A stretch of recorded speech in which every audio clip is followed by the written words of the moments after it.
Let me tell you a never-ending journey that I find myself in, and maybe many of you do too.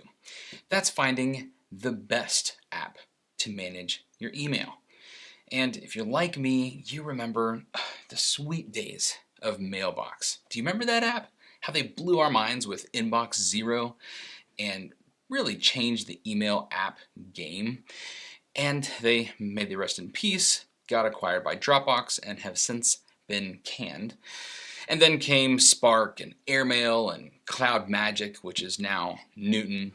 Well, I still haven't found the app that I'm really just comfy in. Well, besides the default mail app, that's what I've had to resort to, and it does a decent job. So let's see if the latest and quote greatest email app on the market today can fill that role. The name is Superhuman, and I took it for a spin. Hey everyone, this is Lucas Acosta with Fuji. We are an Apple IT company, and we are in constant pursuit of the best tools and techniques for life, and that's why we built this channel. So today I'm going to tell you about Superhuman. They are claiming that if you use their app and adopt their philosophy, you will become superhuman as it relates to email. Their basic premise is that you can live on the keyboard. Okay, there's a keyboard shortcut for everything, and you don't have to lift your hand to get all of your work done. And if you adopt their philosophy, you can blaze through email. And it's a pretty compelling pitch. Select a bunch of emails, just use the X key and arrow through all of your emails. Then to archive them, hit E, and that'll send them right to the archive. If you want to reply to an email, just hit return and start typing. But that's just the beginning. They have a feature, for example, called Snippets that allows you to create like pre-written emails, maybe for things that you might type a lot or send out or reply to a lot, and just have those pre-written for you. And they have a ton of other features that a lot of other popular email apps have.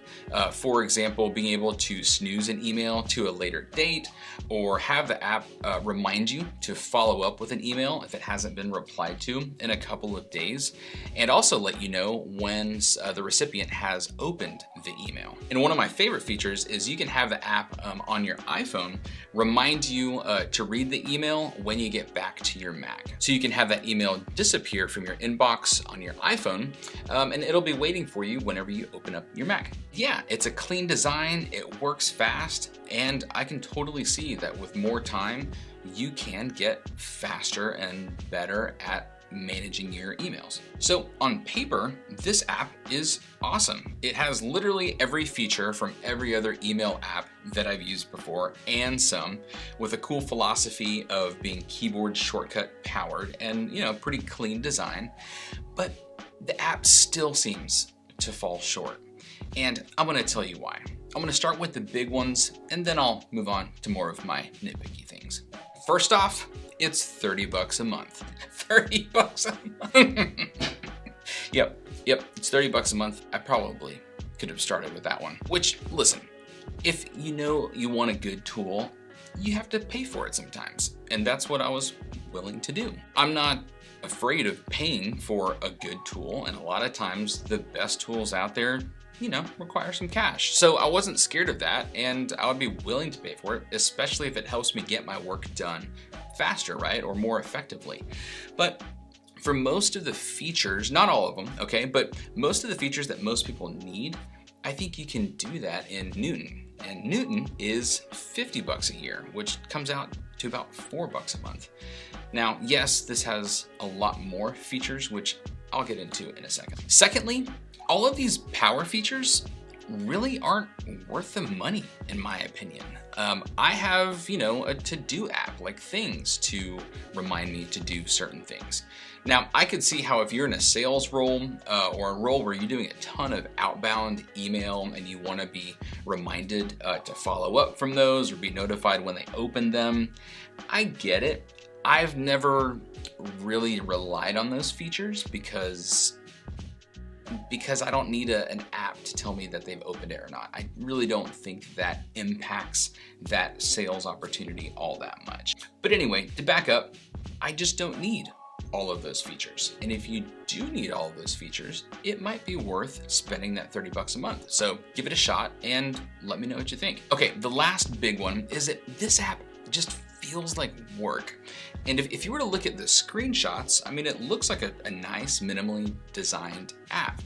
But I found myself taking a deep breath before I open the app each time, feeling, okay, now I need to get to work. It's like you have to get into a certain mode to churn through emails, you know? And while you can do most major actions through your mouse, you really need to rely on the keyboard to do a lot of the deeper features, especially Command K. Command K, little side note, is how you trigger a lot of things. If you want to make a new rule or make a new snippet, they want you to kind of get in the habit of using Command K to tell the app to do certain things. And again, this might be a personality difference, but I feel like this app was made for programmers. If you want to code your way through managing your inbox, maybe that's who this is for, okay? So I do want to kind of leave that out for discussion. But for me, it's just too much work to do an email. Okay, and just kidding, there's one more kind of philosophical thing before I get into the nitpicky stuff. I think that they're trying to solve a problem that doesn't need to be solved. I think that they think that the problem with email today is the app, and that if you have some super powered app with a ton of keyboard shortcuts that you can solve email.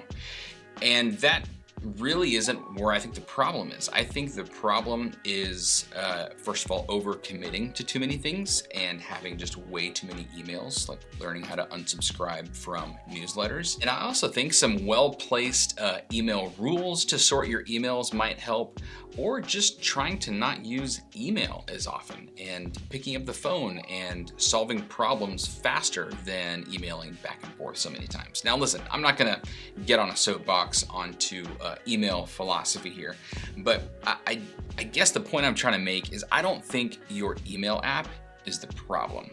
I'm looking for an app that makes it easy to archive, has a light design, so that I can read my emails and get through them. Let me put it this way. When I'm working with CEOs, okay, CEOs of $1 million companies, CEOs of a $13 billion company, and they're asking me for insights, right, or productivity just tips that I come across, they're not asking me for, hey, do you have an email app that I can control completely with keyboard shortcuts? It just doesn't come up. You know, most of them are using Apple Mail and Outlook, honestly. So I don't think the email app is the problem. So let's get into some minor annoyances, okay? The biggest minor annoyance is actually a little bigger than just minor, but this app is still being run as a beta app and is not available in Apple's App Store for the iPhone, okay? What they're doing is running Superhuman as a beta app that you must have Apple's beta app service installed on your iPhone in order to use. Okay, that's called Test Flight. If you've ever used a beta app from a developer, you have to first install Test Flight in order to install Superhuman. Okay, so they're technically still in beta, even though they've been out for a while now. And before you can use the app, you need to have a 30-minute consultation with one of their representatives to, you know, show you around, give you a tutorial. And by the way, when you sign up for this, you do have to put in your credit card so that when you begin your consultation, they'll go ahead and start your $30 a month. Now, if you just take a step back from all of that, what I think they're trying to do is get out of Apple's App Store revenue cut of 30% in the App Store.